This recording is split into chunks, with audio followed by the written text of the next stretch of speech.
agenda, no takes, and no rules. Social Sessions with Mike Gannotti. And welcome to today's edition of Social Sessions with Mike Gannotti. Today I am joined by Mr. Ian Lindsay himself from Quest. And lurking in the background, we have Rob Tovar, who's going to be the silent partner, kind of hanging in there. But Ian, welcome. Thanks, Mike. Good to be here.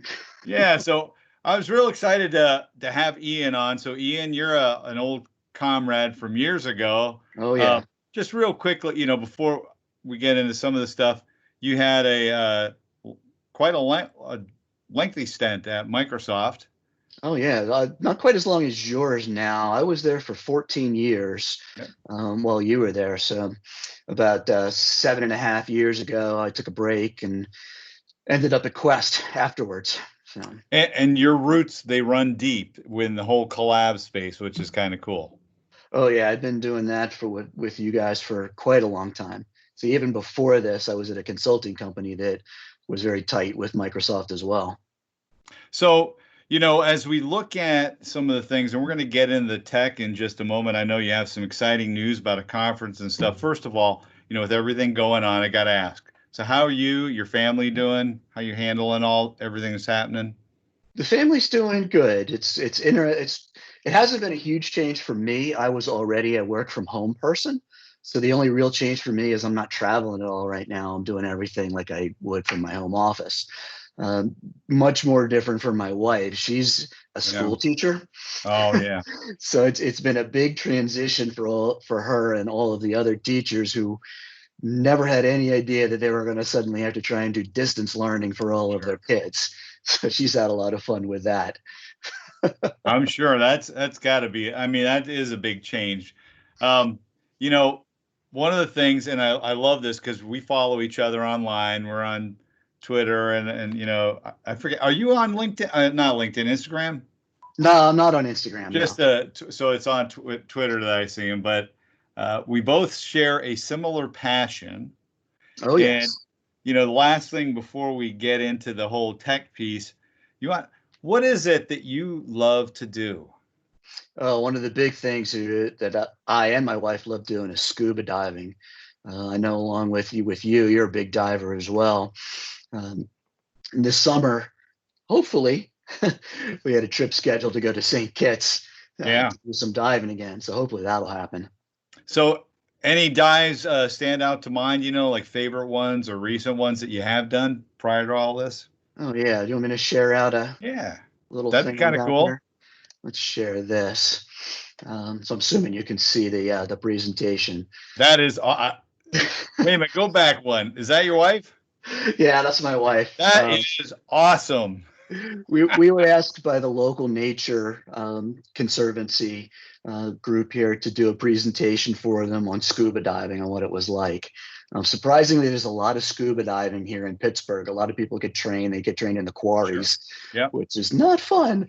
No, but a little cold. We use that as an excuse to go other places. So yeah, I put this presentation for them. So I was just going to go through a couple of things here. Sure. So, yeah, so this is where we have been. All the stars. Wow. All the stars are places we've been. I got to ask. So Australia. Oh yeah. That's the big one. Yeah, I was going to say that's like bucket list for me. Go ahead. No, I was going to say you've been to some other cool ones too, though. Yeah. The Australia one was definitely a bucket list one. I did that actually before I met my wife. So I spent a month in Cairns, Australia, and dove the Great Barrier Reef. Wow. So that was actually the most fun. I haven't been there. This was back in the early 90s. I haven't been back there, and I know there's been some issues with bleaching on the reefs and stuff, but it was far and away the most diverse ecosystem that I'd ever seen. And it's easy diving as well because it never goes below 75 feet. So it's really easy diving, and you see some of the most interesting things in the world. So I don't know how well these pictures come out because I took these with an old film Nikonis camera, but these are giant clams. Yeah. Barrier Reef is one of the only places you can see these things. And I tried to get a picture with a diver in to give you scale, but Uh-huh. all the divers are like, "Oh no, let me get out of your picture." So it was hard to get one in, and it's hard to tell. These things are just incredibly iridescent. So that a bright blue, Wow. a neon blue in the other one, and they are at least as big as your torso, including your head, large. It's the things that you would see in the old 60s TV show where the Yeah. diver gets his foot caught in it. Mm-hmm. um, Yep. but yeah, but those were probably one of the highlights of that trip. Those and cuttlefish and well, back then it was lionfish. Seeing a lionfish during the day was Oh, also an interesting one. But since those guys have kind of moved around, they're you get yeah. them anywhere now. Oh, Yeah. here's a sea turtle being cleaned. So So any other before we move on, any other last dives that really kind of stand out in your memory or the other big one is the Galapagos Islands. Mhm. That was another bucket list trip. We managed to get over and do some diving in the Galapagos Islands, and we got to see hammerhead sharks there. So that Oh, was the first oh, time nice. I got hammerheads on a dive. So that was really cool. Was it individuals or schools? Schools. Yeah, None that's of them got too close to us, but we got some pictures, and you can definitely tell they're hammerheads. yeah, very nice. Yeah, I always tell people, in the world of tech, and we're going to move into that next here, but it's easy to get so immersed, right? But diving is one of those great places where, although there's some technology, your dive computer and some other things that you might be using, it's really kind of that zone where you just get out away from it all. You can let Dive it. computer. There you go. Yeah. Um, and really just kind of clear the mind, and it's awesome. Yeah, definitely a whole different world, and some of the things that you get to see is just crazy. Yeah. So bringing us on back to tech, moving from diving, that's hard. I could talk diving all day. Some great Exactly. stuff out there. Oh, I do have to ask this because they're prolific in both the Barrier Reef and in Galapagos. Did you see any great whites? Did not. We were there in the wrong time. The Cairns is in the north, so it's the warmer water, and Gotcha. the Great Whites are in the south. So if you're like in Melbourne or Sydney, you have a greater chance of seeing Yeah, one. And it was the wrong time of year when we were in the Galapagos. gotcha. That That's another bucket it list made me place. think of it. I saw a video. Some guy was just down. Was it? I think it was. It was off the Barrier Reef. Yeah, it was. Just posted the other day. He was free diving. It was for Shark Week. He was just filming, and they were open diving, no cage. And there's a bunch of great whites, and he's just down the bottom, and they're coming up to him and then veering away. Just checking them out. Nice, nice. Very No, cool. that did not get any of those. We got a tiger shark was the biggest I've Oh, ever seen in Hawaii. yeah. Um, so, but no, the great whites are still they're on the list for me, not for my wife so much. Same here. All right, so kind of switching gears, going from a little bit of the personal into some of the professional. So with Quest, and Microsoft does a lot with Quest. Quest has been one of our great partners for many years. And I understand you have something that you're driving towards that would be of interest to our folks who are working in the collab space. Yeah, absolutely. So let me bring something else up here. So there's a conference that Quest does every year. So that called Tech or the Experts Conference. Gotcha. So this was something that Quest had done originally, and when Quest was bought by Dell, Dell kind of killed it. And then when we got spun back out, a lot of our customers asked if we could bring this conference back. So last Yeah. year was the first year of bringing it back, and it's a good conference in that it is not Quest specific.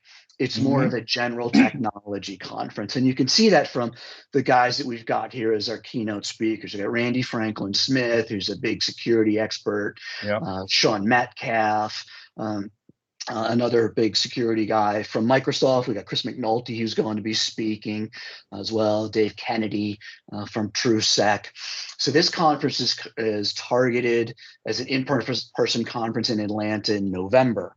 We pushed it into November because we wanted to be after Ignite, which unfortunately is now going to be virtual. We're still hoping Sure. that this is going to be an in-person conference. The Gotcha. other fun thing with this conference is this year we decided to add, as an add-on, some training, hands-on Oh, training nice. for some of our products. It's going to be two Mm-hmm. training classes, one of which I'm writing as well. So it's going to be one full day of training. I'm writing a class on our auditing tool, and one of my peers is working on a class for our Active Directory recovery tool. And then we'll dive into the conference with these guys going on. And I think it's going to be Randy is going to be the keynote kickoff speaker again as well. Well, I think, when you're talking about, like, you're doing the session you said on auditing for training, um, I know that's of big interest to a lot of our, especially in the regulated industries, right? The ability to fully audit. Yeah. And the auditing tool, we're going to dive in at the very end of it into not only the on-premise auditing, but how are we helping with auditing out as well. So what are we doing within Azure? Very nice. And I'm just looking over at the side, and this is the first time I've seen this slide. Talking about, and you mentioned some of the directory components, but we've got hybrid Active Directory security, which again, most of my customers at least are using that. So focus on that, Office 365, and then the whole migration and modernization, which I think even with our customers that have rapidly accelerated during these last several months, there's still a wealth of stuff that's on-prem and files and others. Absolutely. And that's been one of our bigger things that we've been hearing from customers is how do we help get it out there? And specifically around it is going to be Teams. So another one of the persons who's speaking at both the conference, and he's doing what we will be talking about as some of the precursors here. So Mark is actually doing a big session on Teams. So how to do Teams events, do's and don'ts for the live events, a lot of what you do. So so he's also going to be bringing that up as well. And we're also doing these this year. You can see this tech talks as a lead up to the conference. We've been scheduling a lot of tech talks with these speakers Friday early afternoon Eastern, with the various speakers who are going to be there, just giving a talk to whoever can attend on essentially some of the stuff they're going to be going into in the conference as well. No, I think that's great because, it is, given, everything that's been going on, you've scheduled it out far enough to, be able to bring in. And I think, as I think about it, you're probably one of the first ones that are going to be doing an in-person again, right? Hopefully this will still be an in-person. Yeah, but I mean, I think it's great that, leading up to that, like you're saying, you've got people doing some of these talks, right? So that people can start to get a taste of what's going to be there. And some of the speakers, and I love Mark Rackley's awesome. Chris McNulty, as soon as I saw that, I started hearing in my head, Project Cortex. Not sure if he's going to talk about that or not. Yeah, but I mean, it's, you've got all these great speakers, right? So we have a wealth of backgrounds. And really, I think, as you look at this, the people you're lining up, this really is a conference for those who are looking to really dive deep. This isn't just marketing and sweet demos. These are people, this is how you make this stuff hum, secure it, and work it with your systems. This has never been a marketing conference. It's always been much more technical, and it's always been more industry related, not specific to a specific vendor. as well. Even though it's hosted by Quest.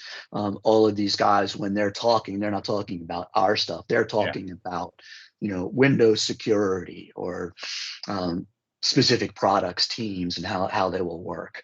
So, and I was going to say the one other thing too, like you do have some great Microsoft folks, but you also have, I would say, more, right, of the non-Microsoft, but really top-notch people in the industry. So customers can expect when they go to an event like this, they're going to get the no holds barred. They're not just going to get the glossy, shiny, yay raw. And to Chris and Sean's credit too, they're not going to do that either. They're going to tell it like it is. Yeah, absolutely. Yeah, these are guys who are recognized industry experts who are going to be, imparting their knowledge to the attendees. So it's a really good conference. That's awesome. So if folks, well, first of all, do you have anything else that you wanted to share today? No, that's it. That's it right now. So I think this is a great, like I said, opportunity, and you have the lead ups coming. So if folks want to find out more about tech, the conference, if they want to check out those lead up sessions that you're going to be rolling out, what should they be doing? Hit this URL that you see right in the middle here, theexpertsconference.com. That will have the full information about the conference, its schedule, information about the pre-day trainings if you're interested, as well as all of these lead ups as well. So this is going to be the place to go, theexpertsconference.com. And, if folks are also looking at, because Quest has been doing, again, great Microsoft partner for many years, lots of great solutions, like you're going to be doing, talking about auditing, but many components that are out there. If they want to learn more about Quest, what Quest can do for them, if they want to contact Mr. Ian Lindsay, because, hey, I want to see a picture of an iguana in Galapagos, what should they be doing? Well, if you want to do that, hit me up on Twitter at iLindsay760 is my Twitter handle.